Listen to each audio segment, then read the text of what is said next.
Hai guys, hari ini aku akan membahas bagaimana sih realita kita sebenarnya terwujud atau terbentuk atau dimanifestasikan.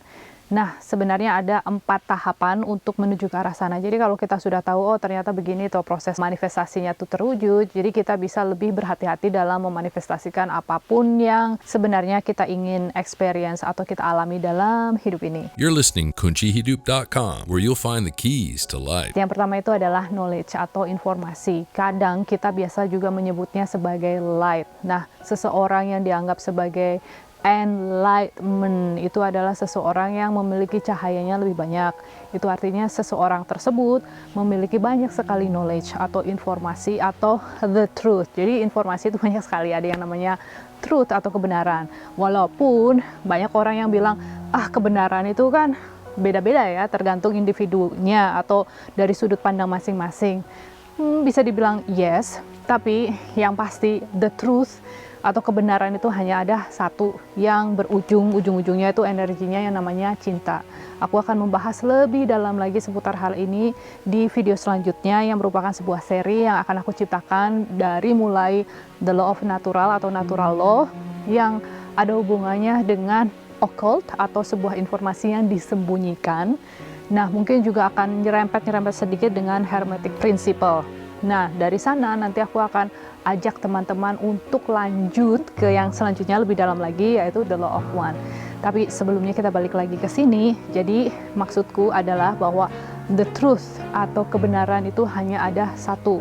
Kalau misalnya saat ini kebenarannya menurut si A, si B, si C itu berbeda-beda, itu hanya karena level kesadaran mereka juga berbeda-beda. Jadi kesannya itu seperti grey, abu-abu kayak gitu ya. Nah, sedangkan the truth itu adalah life giving atau memberi kita sebuah kehidupan.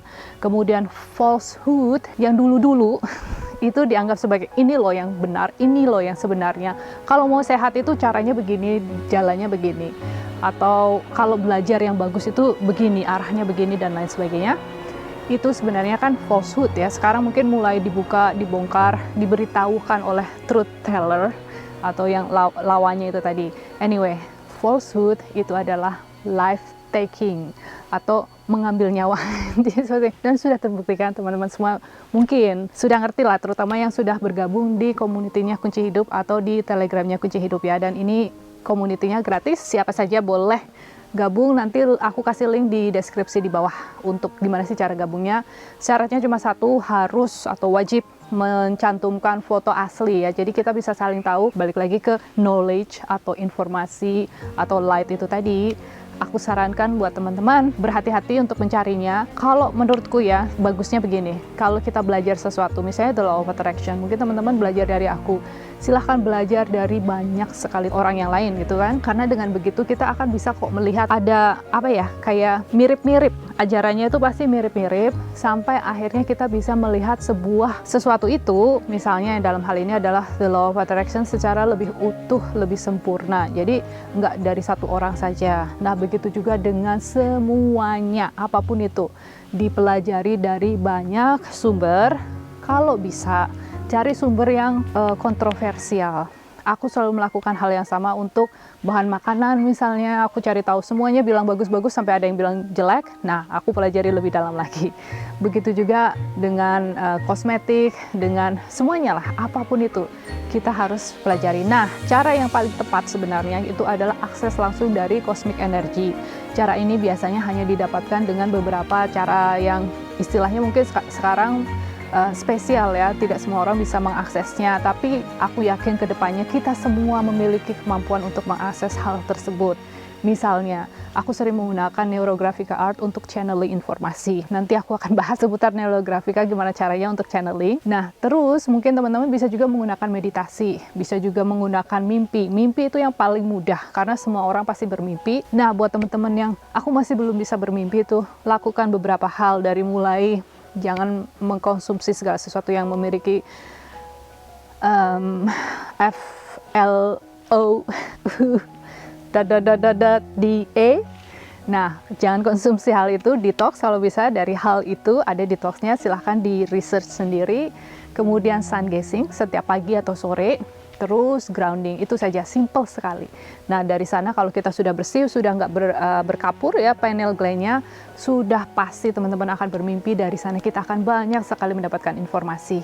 Alright, nah selain itu bagaimana? Oh, bisa dengan morning page itu, jadi kita akan melakukan autonomic writing, jadi menulis secara otomatis. Bukan kita yang, jadi kita mengosongkan diri kita sendiri, kita hanya menggunakan badan kita sebagai wadah aja, channel kan kayak gitu ya, kita salurannya. Nah yang masuk ke dalam diri kita itu kan sesuatu yang lebih besar dari kita, dan kita akan menuliskan semua informasi itu. Nah yang kedua itu adalah understanding atau pengertian, atau kita ngerti deh, ngeh deh, tahu deh, kayak gitu, yang kemudian akan mengakibatkan atau melibatkan sebuah aksi, yaitu mengambil sebuah keputusan. Nah, sebuah aksi yang kita lakukan setiap harinya, setiap saatnya, setiap detiknya, ini berdasarkan dari informasi yang kita miliki itu tadi.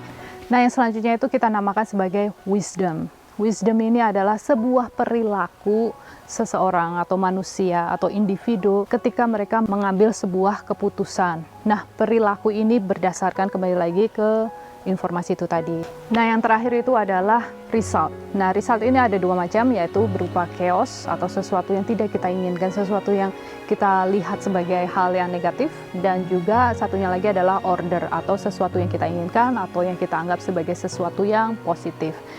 Apapun ini merupakan perwujudan dari itu tadi urutannya, informasi yang kita dapetin, dari sana kita akan mengerti, understanding, dan mengambil sebuah sikap atau keputusan. Dari hasil keputusan itu kita akan menjadikan sebuah wisdom atau pelajaran dalam hidup kita yang kemudian akan menghasilkan sebuah hasil.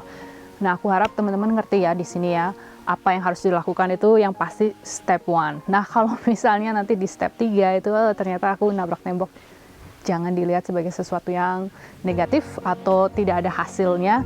You are here to learn, right? Kita datang ke sini itu kan untuk belajar. Nah, selain belajar kita juga akan ke arahnya nih ya. Kalau buat teman-teman yang masih bingung, sebenarnya apa sih tujuannya kita datang sebagai manusia di dalam bumi ini, ngapain gitu kan?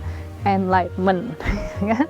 Atau jadi tahu semuanya, tahu informasi A, B, C, D, terus koneksi dengan alam semesta, dengan Tuhan, secara langsung setiap harinya, setiap saatnya. Karena dengan melakukan kesalahan itu tadi ya, nabrak tembok, otomatis itu akan membangunkan kundalini kita juga. Jadi kundalini itu kan bisa dibangunkan secara perlahan, yaitu dengan cara yaitu tadi koleksi informasi yang baik, atau bisa juga dengan cara yang mendadak. Nah, mendadak itu atau suddenly itu karena kita misalnya trauma gitu kan. Nabrak tembok itu tadi kan menciptakan sesuatu trauma yang sangat besar, atau sakit, atau misalnya pelecehan seksual, biasanya arahnya ke sana dan lain sebagainya. Nah, itu ketika kita terbangun kundalininya itu, nah maka kita akan terkoneksi dengan ilahi yang berujung kita akan menjadi lebih tahu lah segala sesuatunya, itu lebih ngerti, dan it is what it is. Ujung-ujungnya seperti itu. Kita tidak akan lagi ngejudge atau memilah-milah atau memilih atau yaitu tadi mengotak-ngotakan. We are one with everything. Jadi semua yang terjadi itu ujung-ujungnya ya memang bagus, karena nggak ada yang jelek gitu, nggak ada yang negatif.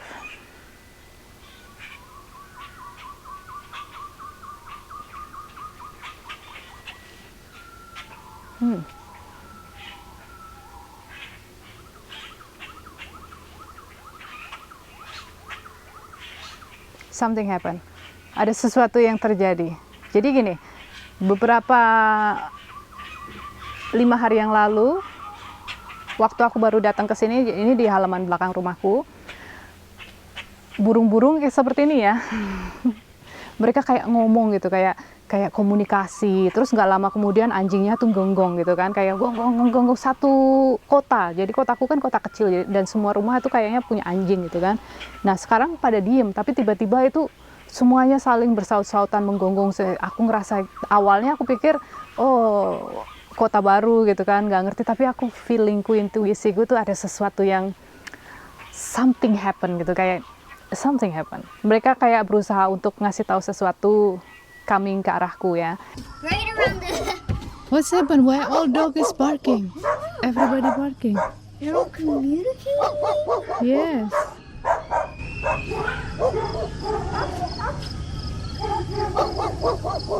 What's going on?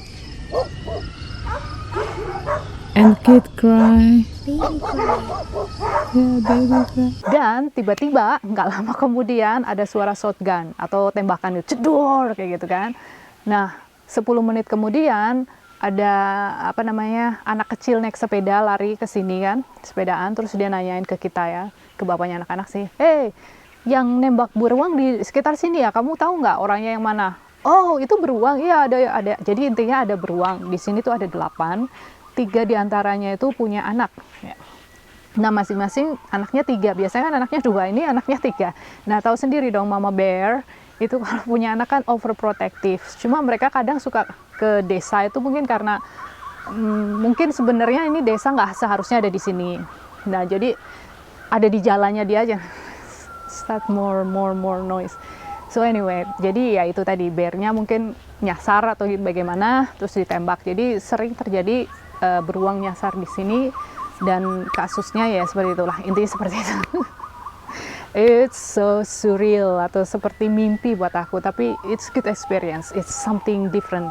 Great White North kata suamiku ya. Jadi sesuatu yang wild, sesuatu yang menantang, sesuatu yang berbeda yang belum pernah aku alami sebelumnya. Nanti aku akan bikin lebih banyak lagi mungkin vlog di channelku satunya lagi, kupu-kupu, yang seputar ini ya, seputar kehidupan di sini seperti apa. So anyway guys, seperti itu aja. I don't know what's happen. Aku mau ngecek anakku biar selamat. Dan seperti biasa, thank you. I love you and bye for now.